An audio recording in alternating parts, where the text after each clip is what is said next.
이대남은 아니지만 청년입니다. 청년 토크쇼 비정상회담 2편 지금 시작합니다.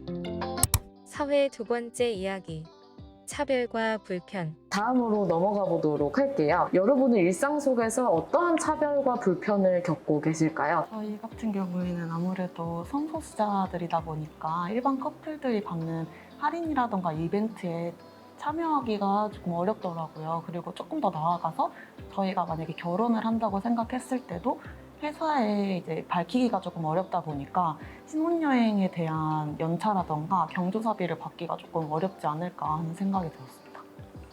그리고 저희가 같이 동거를 위해서 행복주택도 알아본 적이 있는데 2인 이상 거주할 평수는 애초에 서류상으로 가족으로 묶여 있거나 아니면 결혼을 앞둔 신혼부부들만 신청을 할 수가 있더라고요.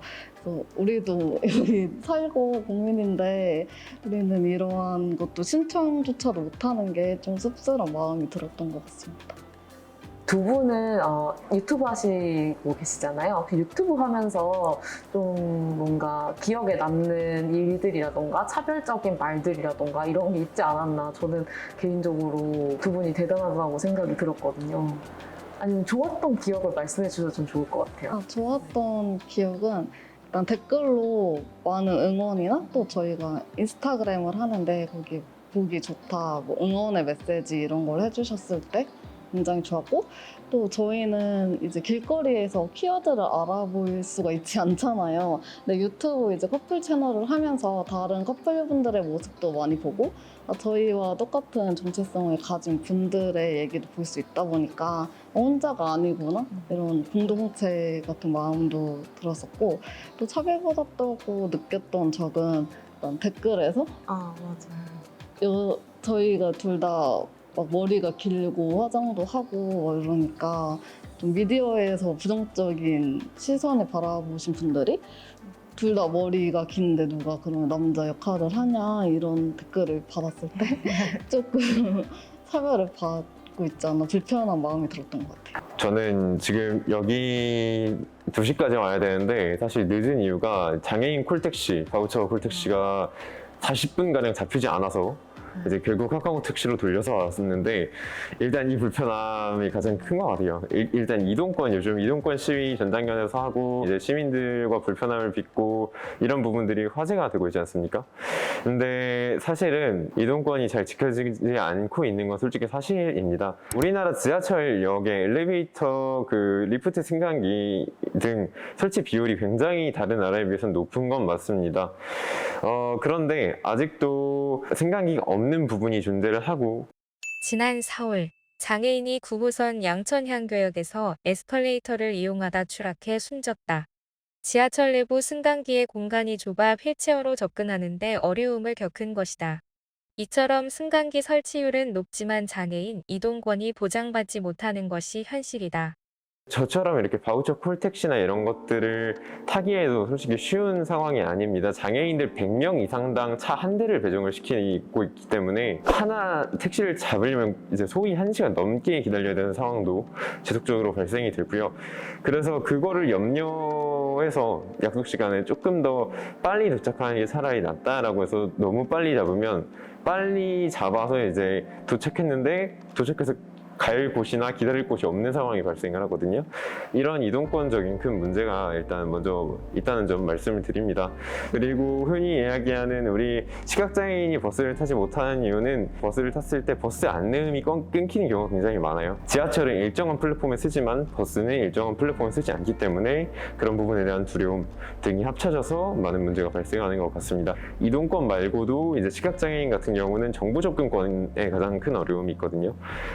같은 논문을 보거나 같은 통계 프로그램을 보거나 같은 자료를 봤을 때 그것이 어떠한 문서의 형태이냐에 따라서 음성 프로그램이 접근이 안 되는 경우가 있습니다. 그래서 음성 프로그램이라는 것은 시각장애인이 눈으로 볼 수 없는 것을 음성으로 읽어주는 기계를 이야기를 하는 것인데요. 아무래도 본인이 할 수 있는 꿈이나 과제들에 한정적으로 되고, 지금 정보의 홍수라고 하는데 시각장애인들한테 솔직히 정보의 홍수가 굉장히 좀 어려운 기제로 좀 작동을 하는 경우가 많아요. 우리 스토리로 소통 많이 하잖아요. 스토리에 누구 태그해서 나 지금 어디 있다, 여기서 만나자, 이런 거 올리면 사진은 사진으로 읽어주거든요. 사진이라는 단어로.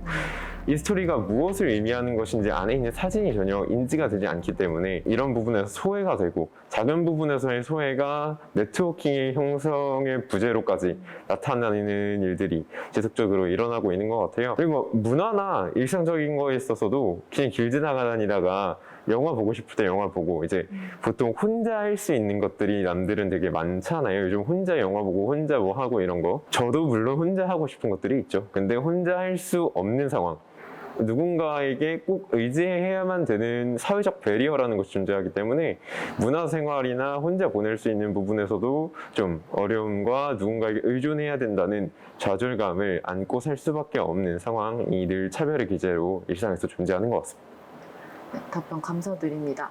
혼녀, 혼행 뭐 이런 것들이 정말 많은데, 네, 사실 공존하면서 살 수 있는 환경이 되었으면 좋겠다는 생각이 먼저 들었습니다. 사회 세 번째 이야기. 청년 정책. 마지막 질문으로 벌써 와버렸네요. 네, 마지막은 청년 정책입니다. 저희 말씀드렸던 주거, 일자리, 지원 사업 등 다양한 영역에서 청년이라는 이름을 달고 나오는 정책들이 정말 많잖아요.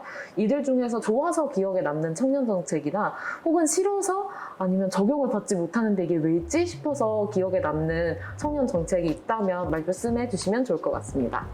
일단 가장 와닿는 거는 일자리 정책이었던 것 같아요. 장애인 관련해서는 취업 성공 패키지 프로그램이라는 게 일단 있습니다.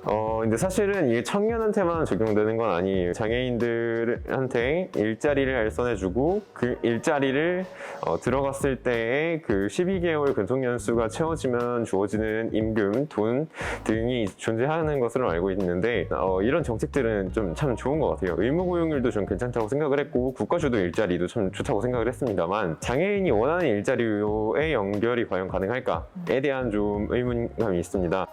장애인 고용 의무 제도에 의하면 50인 이상의 근로자를 사용하는 사업주는 근로자의 3.1% 이상을 장애인으로 고용해야 한다. 그러나 대기업의 장애인 고용률은 2.38%에 그치는 수준이다. 그래서 이렇게 좀 전문직 이나 흔히 우리가 이야기하는 화이트 칼라의 높은 임금을 받는 직종으로의 계층 이동보다 단순 사무직 혹은 생산직의 직렬로 많이 가는 경향이 좀 있어요. 그런 쪽으로의 취성패가 연결이 된다면 사실은 시각장애인뿐만 아니라 그냥 모든 장애계의 꿈을 좀 좁힐 수밖에 없고, 결론적으로 국가가 주도해주는 사업 위주로만 의존이 되거든요. 그래서 장애인들이 어느 곳으로 가고 싶은지에 맞는 정말 적합한 교육이 이루어지고 그 교육이 노동으로 이어지는지, 이 양상을 좀 잘 봐야 될 것 같다는 생각을 했었습니다. 그리고 현재 장애인 같은 경우는 최저임금법에 따라서 장관의 허가가 있으면 최저임금을 받지 못하거든요. 네. 근데 이 조항을 좀 폐지시키는 다른 것들을 만들어야 되는 거 아닌지에 대한 논의가 계속 이뤄지고 있으나 아직 생산적인 결과는 일어나지 못한 것으로 알고 있어서 이 부분은 좀 아쉬움이 있다고 말씀드릴 수 있겠습니다. 네, 감사합니다. 답변 부탁드립니다. 저는 개인적으로 좀 되게 좋았던, 도움을 받았던 정책을 뽑아봤는데요. 경기도에서 만 24세 청년들한테 이제 4분기 동안 걸쳐서 지원금을 주는 경기도 기본 청년 소득제도, 그거를 제가 받았었어요. 그때 제가 취준생이었어가지고 정책으로 인해서 생활비로 이제 쓰면서 조금 더 취업하는데 많이 전념할 수 있었던 기회가 있어서 그 정책을 뽑아봤습니다. 서울시에서는 서울시 청년수당, 청년 월세 지원, 청년 대중교통 지원 사업 등 청년 정책을 시행하고 있다.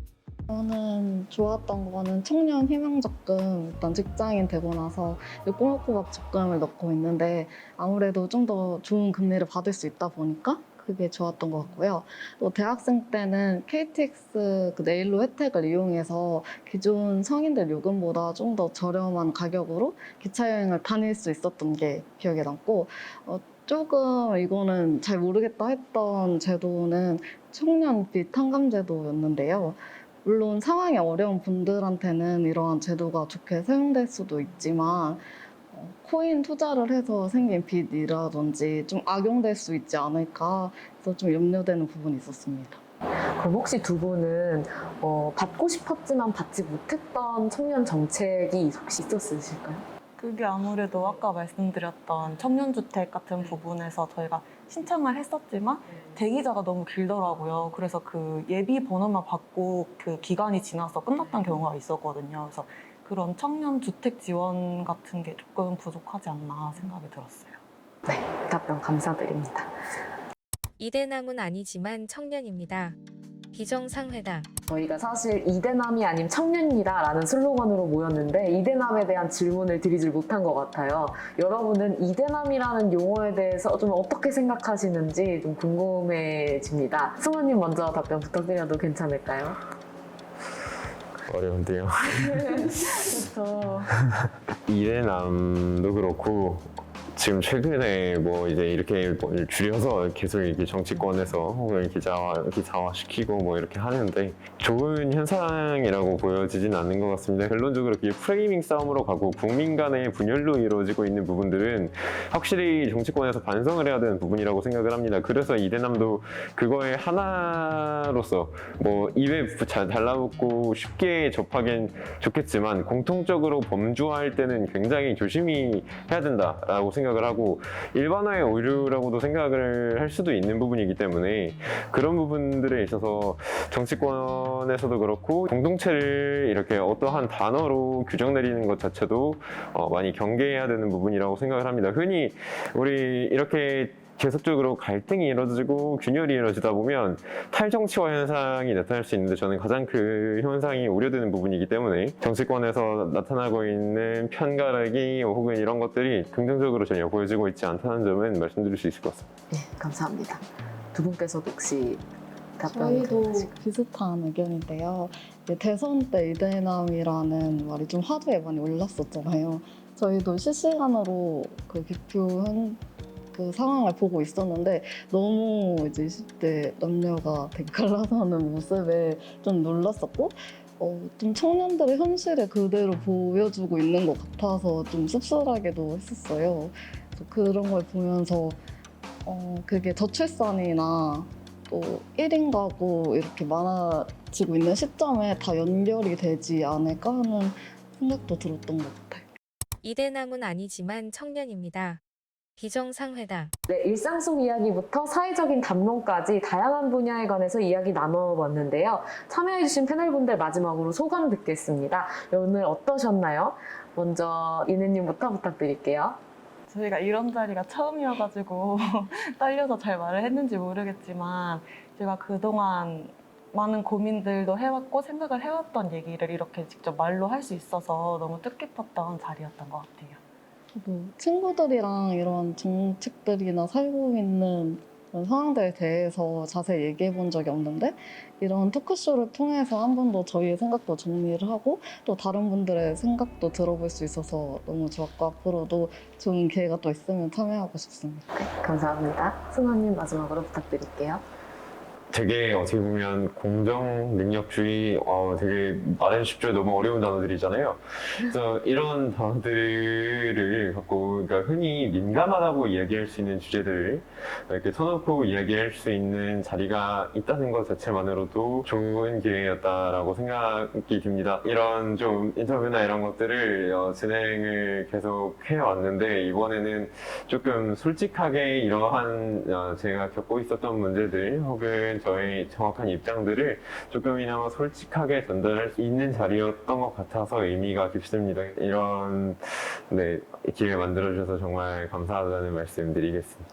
네, 저도 사실 진행자 입장으로서 긴장을 너무 많이 하고 온 자리였는데 여러분들이 대답을 너무 뜻깊게 말씀해 주셔서 저도 많이 배워가는 시간인 것 같습니다.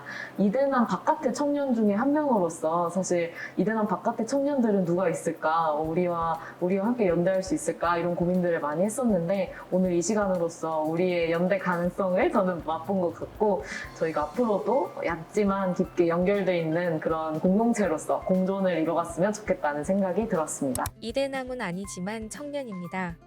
비정상회담. 네, 지금까지 청신호명동의 작간 프로젝트와 함께하는 고암20의 청년 토크쇼 비정상회담이었습니다. 오늘 저희가 나눈 이야기가 청년들이 함께 잘 살 수 있는 방법을 고민해보는 계기가 되었으면 좋겠습니다. 이대남은 아니지만 청년입니다. 비정상회담은 여기서 마무리하도록 하겠습니다. 감사합니다. 감사합니다. 음.